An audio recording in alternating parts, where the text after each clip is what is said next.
sudah kunci. Ya, Encik Kishan, Ya. anda tahu tak sekolah kita ni menerima surat daripada JKKN untuk buat program kebudayaan dan kesenian semualah untuk menculik bakat daripada murid-murid dengan guru berinteraksi dengan inovatif dan kreatif. Oh ya, saya macam pernah dengar, Tapi tak saya pun lagi. tak tahu lah kenapa program tu perlu diadakan pada sekolah. Sebab ini semua adalah di bawah peranan sebagai seorang guru dalam merealisasikan falsafah pendidikan kebangsaan. Sebagaimana kita kan belajar dalam semasa berada di dalam maktab perguruan ni, falsafah dan perkembangan pendidikan di Malaysia. Ya, betul. Ya.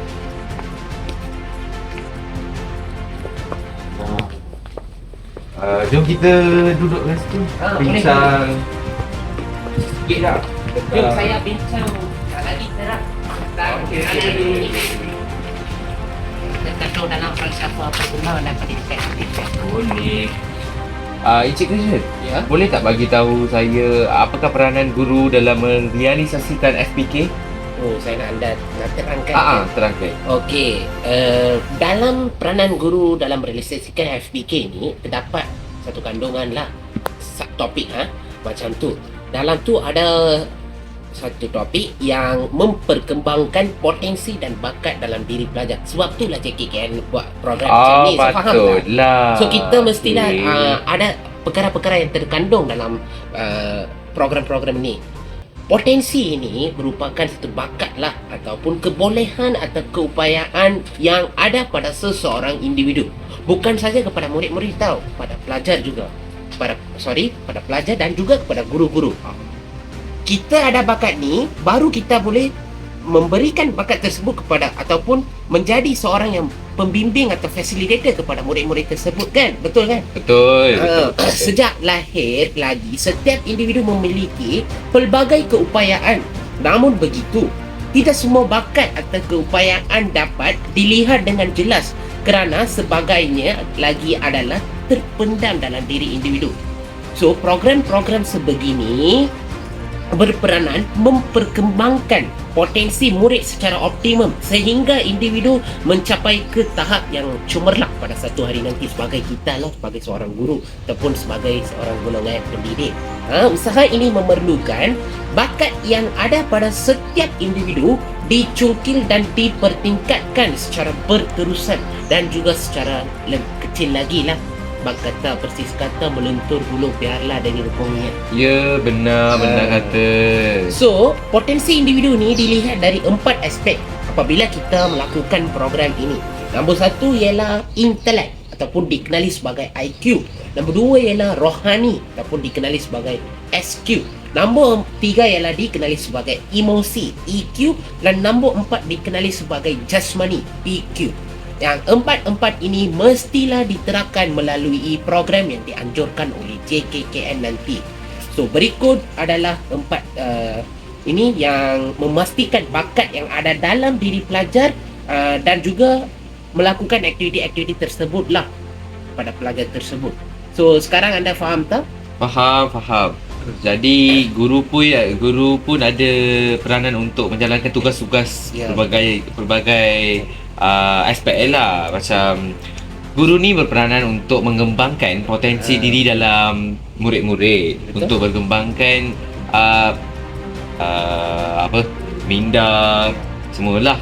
Tapi dalam bidang kurikulum peranan dia macam penting sekali lah. Ya, Sebab betul.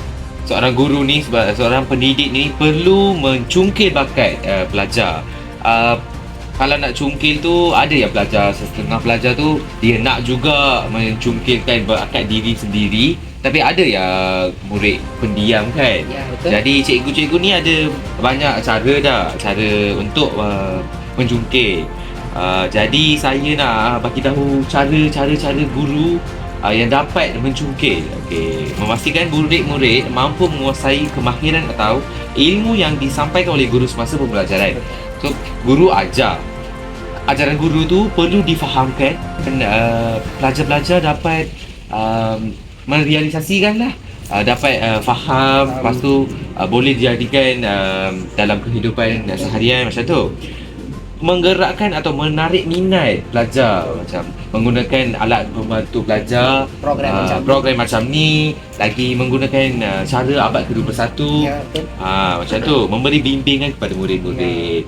Perlu duduk dengan murid, lepas tu tanya dah, macam mana, anda faham ke tak faham, bolehkah cikgu boleh ajar.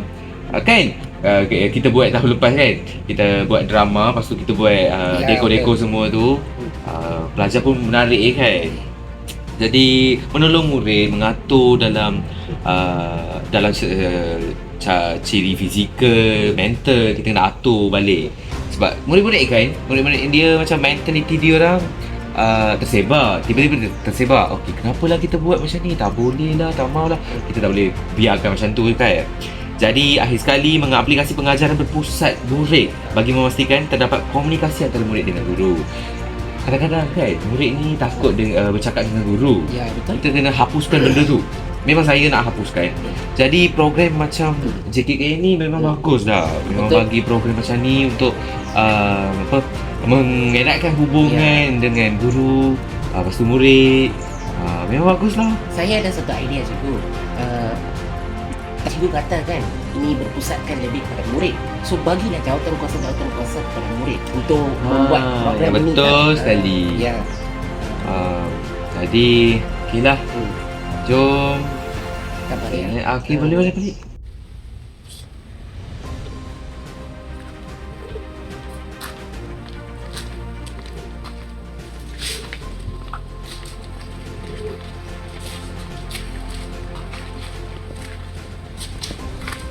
Selamat petang, cikgu. Selamat petang. Selamat petang cikgu. Cikgu belum balik ke? Belum, baru habis lunch kan. Cikgu tahu ke hari ini sekolah kita terima satu surat urusan dari pihak JKKN. Dalam surat itu, pihak tersebut menyatakan bahawa sekolah kita perlu anjurkan satu program yang bertemakan cikgu kreatif tu cikgu berinovatif. Saya rasa program ini mereka anjurkan untuk memupuk pendidikan digital dalam kalangan murid dan juga guru. Ya betul, ni surat dia. Baru kita orang just bincang untuk macam mana nak buat program semua tu. Salam. Lepas tu saya pun berminat juga untuk melibatkan diri dalam program ni untuk melanjutkan program ni lah. Program ini menjadi sebuah kreatif dan guru dapat berinovatif mengubah situasi pembelajaran murid-murid dalam menggunakan digital. Dalam era digital ni program ni menjadi efektif kot. Sekaligus mengajak murid-murid lebih aktif. Jika saat ini adalah era digital, ada kemungkinan idea pembelajaran yang kita kembangkan adalah lebih banyak berkaitan dengan teknologi. Kembangan adalah lebih baik dalam kalangan murid-murid lah sekarang. Dalam era globalisasi ni, persoalan yang muncul dalam pembelajaran seharusnya boleh dianalisis dengan inovasi-inovasi. Macam mengajukan program ni, macam tu lah. Yang tu koi. Ya, betul Cikgu Danu. Saya pun setuju dengan pendapat anda.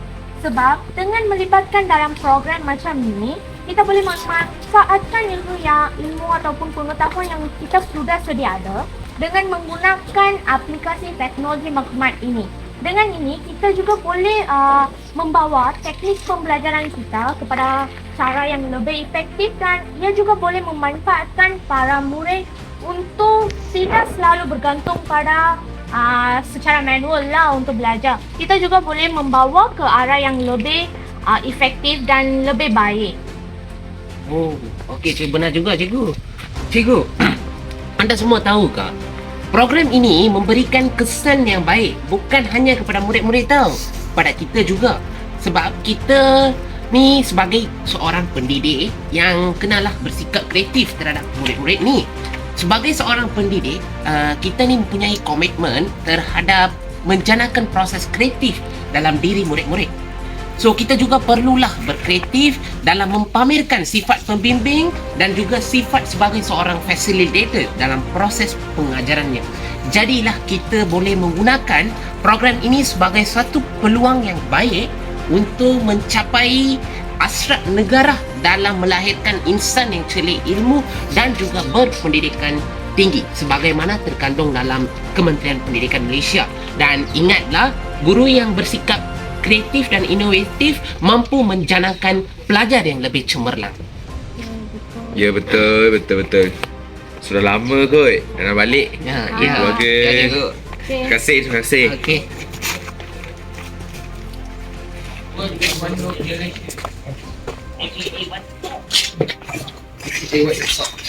Satu.